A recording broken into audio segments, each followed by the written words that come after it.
Hello there and good afternoon.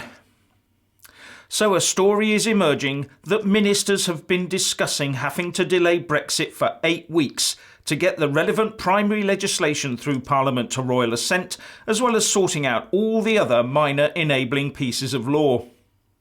Last month, the leader of the Commons, Andrea Leadsom, was talking about a delay of a couple of weeks. But now we're talking of a couple of months. Any takers on the next rumoured timescale? A delay of 8 weeks would move Brexit Day from 11 p.m. on the 29th of March 2019 out to 11 p.m. on the 24th of May.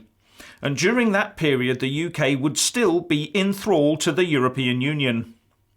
Now, this 8-week period is being referred to in the press as a sort of grace period, which has left me scratching my head. And why? Because none of them refer directly to an Article 50 extension, which surely is the most direct method of achieving this grace period.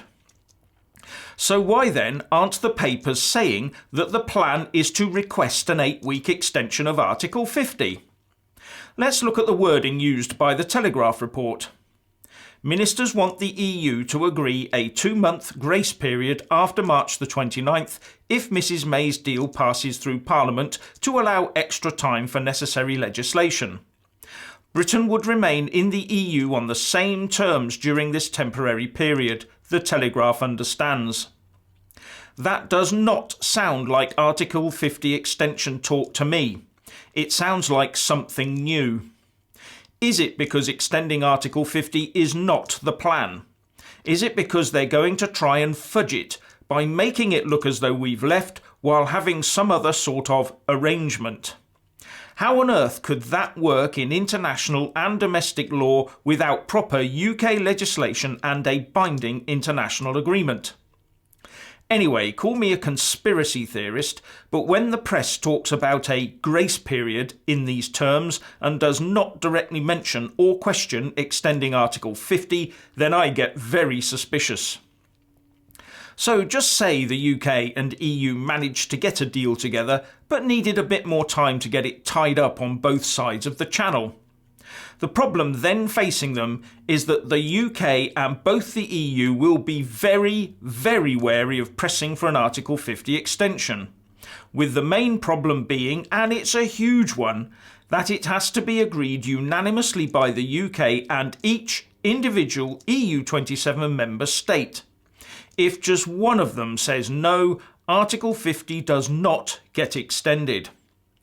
On the UK side, not only would an extension make Theresa May and her Tory government look weak and to have broken her pledge to domestic voters, it will also raise the prospect of countries such as Spain holding out for concessions from the UK. What you have to gauge is what is more important to Spain, a foothold of control over Gibraltar or tying up some legal loose ends for Brexit. On the EU side, they would have countries like Italy demanding concessions from the EU Commission over its debt and financial controls, which could have serious ramifications for the Eurozone. So neither the EU nor the UK will be wanting to go down that particular route. It could prove to be highly embarrassing if they ended up with a resounding no. Therefore, the EU Commission and the UK government need to cook up another way, don't they? So you start by calling it a grace period. But on what legal basis? On what legal basis could the UK agree to stay under the control of the EU for another 8 weeks in direct contravention of the Withdrawal Act 2018 and Article 50 of the Lisbon Treaty? And if they did find a way, what is to stop them then further stretching it into the future, while still claiming that the UK had left the EU on the 29th of March? And even if it went on for a year or more, the establishment parties would have no more need to fear being wiped out at MEP elections by UKIP, which would have to happen with an equivalent Article 50 extension beyond July the 2nd. To do this cosy little deal, if it exists, appears to me to fly in the face of democracy. So that's right up the Tories and EU alley, isn't it?